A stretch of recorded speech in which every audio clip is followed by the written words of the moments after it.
Thanks, Mr. President. In this, my 207th speech about the climate changes and ocean changes being driven by fossil fuels, I would like to discuss America's largest oil company, ExxonMobil. For decades, ExxonMobil did everything in its power to deceive the American public about the existence and causes of climate change. I believe that full transparency would show ExxonMobil and its agents still obstructing efforts here in Washington to resolve the climate crisis. But I want to focus on one particular audience I believe Exxon has long misled: its shareholders. An Exxon CEO once went so far as to cite a bogus scientist petition to his shareholders. Yes, that infamous petition, cooked up by climate deniers, that included cartoon characters and Spice Girls among the scientists. For decades, Exxon investors have filed resolutions at shareholder meetings, starting back as far as 1990, urging ExxonMobil to address climate and sustainability issues. Exxon succeeded in quashing every single one of them, quashing more than 40 shareholder resolutions in total, year after year, until last year. At last year's meeting, big institutional investors like BlackRock threw their weight behind a resolution requiring Exxon to produce an annual report explaining how it will be affected by climate change and global efforts to protect us against climate change. Again, Exxon fiercely opposed this resolution, but this time, Exxon lost. The resolution passed with 62% of the vote. That gave Exxon some serious questions to answer. As the world transitions to a low-carbon economy, how much oil and gas does Exxon think we will need? How might declining demand for oil and gas affect Exxon's operations and bottom line? Will it be economical to produce all of the reserves currently listed on Exxon's books? Most significantly, can we burn all Exxon's reserves and not damage the planet? Well, Exxon's inaugural climate risk report is out. I've been through it, and it looks to me like they're still playing hide the ball.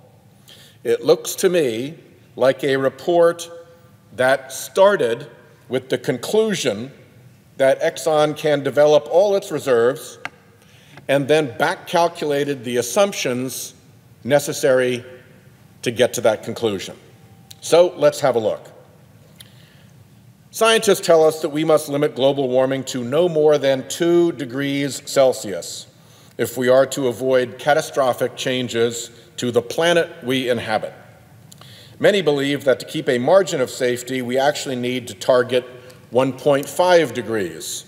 There is an article that just came out today headlined, "Limiting Warming to 1.5 degrees centigrade would save majority of global species from climate change." It would, to quote the article, avoid half the risks associated with warming of 2 degrees centigrade.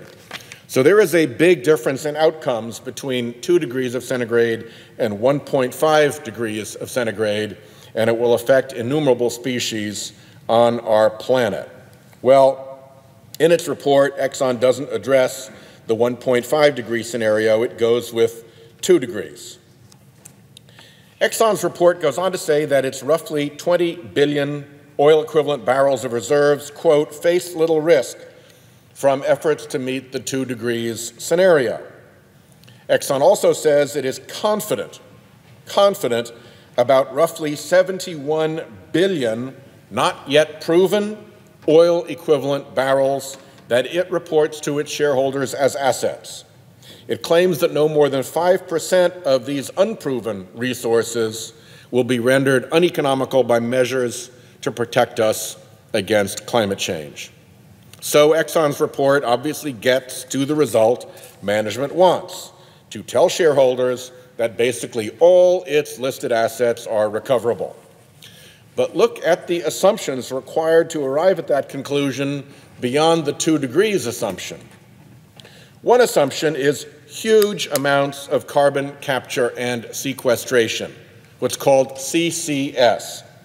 CCS is technology where carbon emissions are contained at the site where the fossil fuel is burned and then captured and buried far underground. This prospect exists, but barely exists now. Its future development is something that is projected by the International Energy Agency.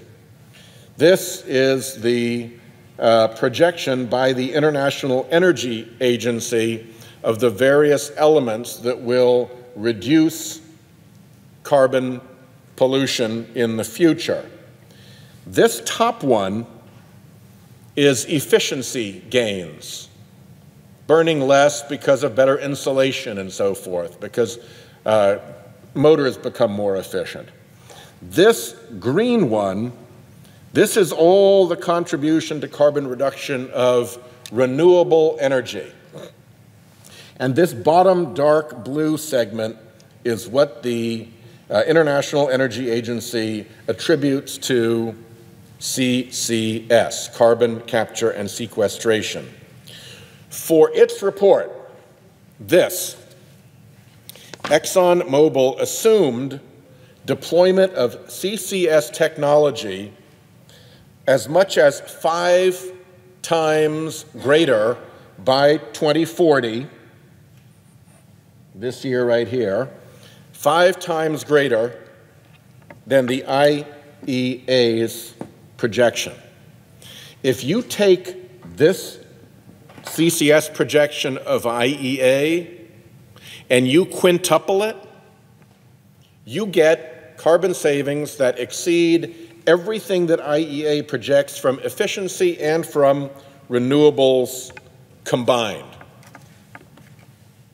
That's quite an assumption. CCS is actually very expensive, and all it produces is carbon reduction. You still have to run the fossil fuel burning power plant to make the power, and then on top of that, you add the carbon capture and sequestration technology that can add $1 billion to the price of a plant. So here is Lazard's comparison of various kinds of energy costs. This bottom one is solar. Per megawatt hour, it runs $46 to $61, pretty efficient. This is onshore wind, $32 to $62 per megawatt hour produced. This is natural gas. It runs from $48 to $78. Then you add on $25 more or less per megawatt hour for carbon capture and sequestration, and now you have a very expensive product, about $100 per megawatt hour compared to 46 to 61, for instance, for solar. So if that's the case, it's a little surprising because you would think that renewables would do better than CCS because they come out far more cheaply. So how do you get to a world, an assumption of a world in which CCS outcompetes renewables? It seems improbable, given the pricing, that CCS will roar ahead of renewables, let alone ahead of renewables and efficiency combined. If that were true, what a booming market CCS would be to invest in. So let's test Exxon's CCS assumption against Exxon's own investment behavior. If Exxon truly saw carbon capture and sequestration as the magic bullet to allow it to produce all its oil and gas reserves, you'd expect it would put its money where its mouth is. But Exxon barely even mentions CCS in its 2017 10K filing for investors. One tiny mention right here under its risk factors section. Risk factors. And if you look at Exxon's announced investments in the U.S. this year, $50 billion worth, it makes no mention of any new investments in carbon capture and sequestration. So if Exxon really believed that CCS was going to boom like that, bigger than renewables, why not invest more? My hypothesis is that they don't believe that this was just an assumption backed into this report to make it look like Exxon was going to be able to protect and use all of its reserves to get to the foreordained conclusion. Exxon's report omits another fact about CCS, which is that this developing technology will likely see most use with gas-fired power plants, as my previous graphic showed. It likely cannot be used to capture Exxon's products' emissions in the transportation and chemical sectors. Well, power generation accounts for only about 1/7 of total demand for oil and gas, and that share is predicted to fall. And even if it didn't fall, it still leaves 6/7, where it's hard to see a carbon capture and sequestration offset. Exxon's report does not describe where exactly this massive deployment of carbon capture and sequestration is going to take place, but I can assure you it will not be on auto tailpipes. So let's move on from CCS. A second odd assumption in Exxon's report is the growth rate Exxon predicts for renewable energy. Exxon claims that renewables will only grow by 4.5% annually through 2040. Well, the IEA, the International Energy Agency, reports that in 2017, the year we just went through, renewable energy actually grew by 6.3%. 6.3% is the actual, and they assume it will only grow at 4.5%. And that 6.3% occurred with massive global subsidies still giving huge advantages to fossil fuel. If you just go down the street to Exxon's rival BP, BP predicts that renewables growth will average 6.5% annually through 2040. And Exxon claims, although we who live here know it's not true, to support a price on carbon, which would obviously lower fossil fuels' huge subsidy advantage, and which would give renewables a fairer shot, and which would presumably accelerate renewables growth above the 2017 rate of 6.3%. If Exxon's low growth assumption realistic for renewable energy? Well, new solar and wind energy products are already becoming more economical than existing coal plants, as we just saw in Colorado. New solar and wind projects now compete on price with new natural gas plants, as a recent auction in Arizona showed. The cost trajectory for renewables continues steeply downward. This downward curve is the cost of centralized solar power, like those big arrays of mirrors that focus solar on a generator. This steeply downward curve is the downward curve of photovoltaic, the types of arrays that go out on their own in fields or on rooftops. This is the downward curve of offshore wind energy, and this is the downward curve of onshore wind energy. So all of these renewable sources are on a steep downward trajectory. So why would growth slow? Here again, Exxon made an assumption that does not seem plausible, but the assumption does help it arrive at its desired conclusion that it can develop essentially all its assets. Here's a third questionable Exxon assumption. Exxon predicts that the market for electric cars and trucks will grow slowly, if at all. Exxon assumes that by 2040, only 160 million out of roughly 2 billion cars, just 8% of the automobile fleet, will be electric vehicles. By contrast, the IEA predicts that roughly twice that many cars will be electric by 2040. Most other projections I've seen are even more bullish for electric vehicles, like this one from Bloomberg, which predicts well over 400 million electric vehicles by 2040. Indeed, just the new sales in these 4 years exceed the entire market prediction of electric vehicles for ExxonMobil. Stanford economist Tony Seba studies economic disruptions. He is fond of showing 2 photos of Fifth Avenue in New York City.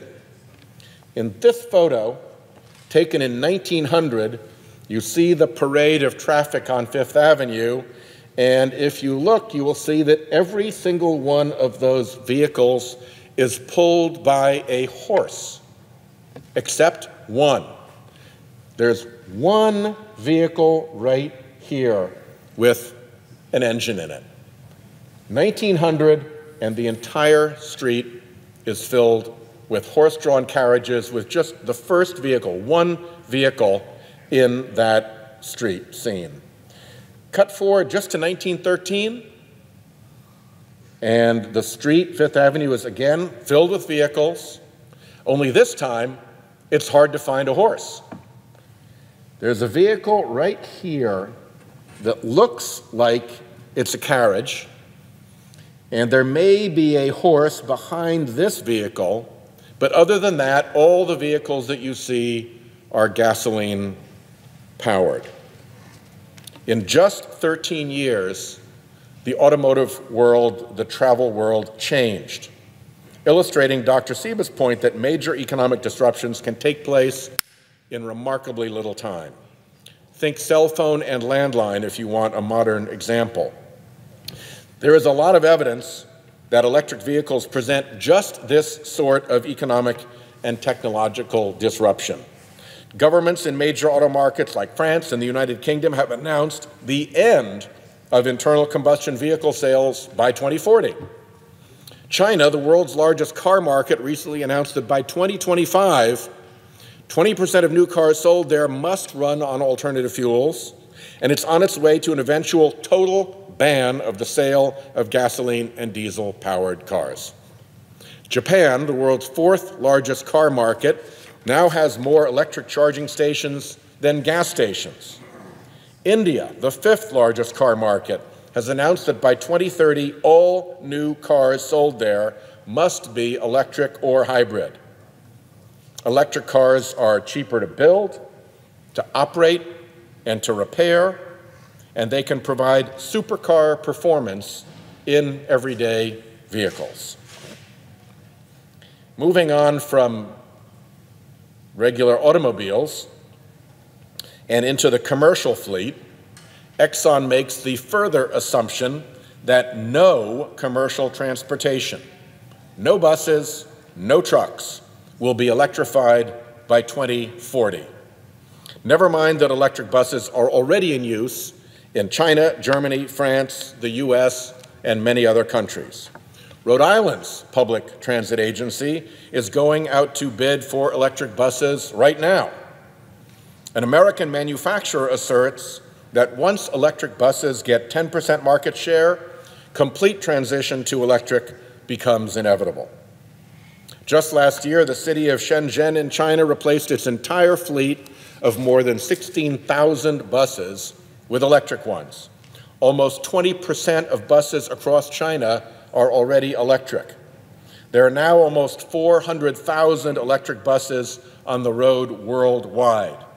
Tesla recently announced plans to produce 100,000 electric trucks per year by 2023. Well, maybe everybody else is wrong and Exxon is right. But it sure looks like Exxon investors aren't getting the complete story from this report.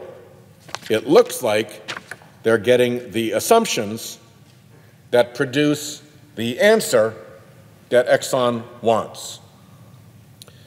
Cars and commercial transportation account for more than 50% of the demand for oil and gas. So if Exxon fudged this assumption, that has big consequences for the conclusion Exxon reaches that all will be well with its reserves.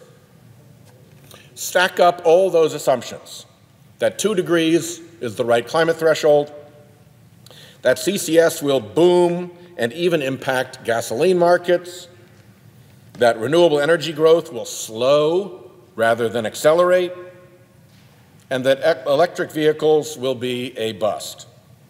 It takes all of those assumptions piled together to get to Exxon's desired result. It looks and smells bogus. If you don't believe me, let me leave you with one last chart. Rystad Energy is an international energy consulting firm, widely used and respected in the energy industry. 2C Energy is an American firm looking at how oil companies' resources and reserves fare as we face climate risks. Rystad and 2C work together to develop this carbon consumption budget for various oil and gas and energy companies, using, by the way, the more generous 2 degrees scenario for global warming. So we'll spot them the 2 degrees, but it would obviously be different if it were only 1.5. This is ExxonMobil, right here. The study shows that ExxonMobil, in their best case scenario, this upper scenario, is able to extract and burn only 82% of its oil and gas assets. The other 18% would be left unused, stranded assets.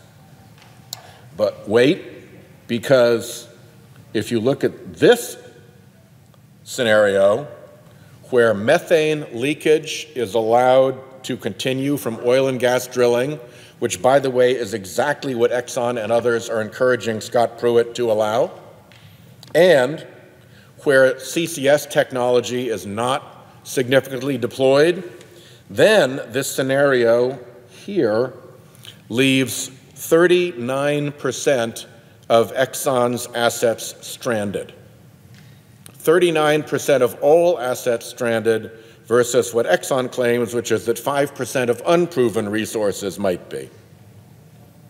And by the way, again, that 39% stranding is based on 2 degrees of warming, not the more prudent 1.5 degrees, which would require less development of those resources. Well, Exxon's 2018 shareholder meeting comes up next week, and the investors who did such a great job with last year's climate resolution should take a look at this report and not be satisfied. There are some questions that need to be answered. Even a former senior Exxon executive has criticized Exxon's climate risk report as flawed and insufficiently detailed. In an op-ed for CNBC, the former executive, Bill Hafker, writes that I quote him here, oil and gas companies must take Paris climate targets seriously and says that investors should be dissatisfied with Exxon's climate risk report because it doesn't do this. If Exxon, in fact, started with the answer it wanted and worked backwards to plug in whatever array of unlikely assumptions would get them that foreordained answer, well, then BlackRock and other institutional investors who forced this report should demand that Exxon do better. Earlier this year, BlackRock CEO Larry Fink wrote to the CEOs of the companies in which BlackRock invests. He urged them to, quote, serve a social purpose. He urged them to, quote, make a positive contribution to society. Well, where the underlying issue is as vital as the stability of our climate and oceans, and where the company involved is as immense as ExxonMobil, cooking the numbers not only harms investors, it is a full-on hazard to human society. Mr. President, I yield the floor. I note the absence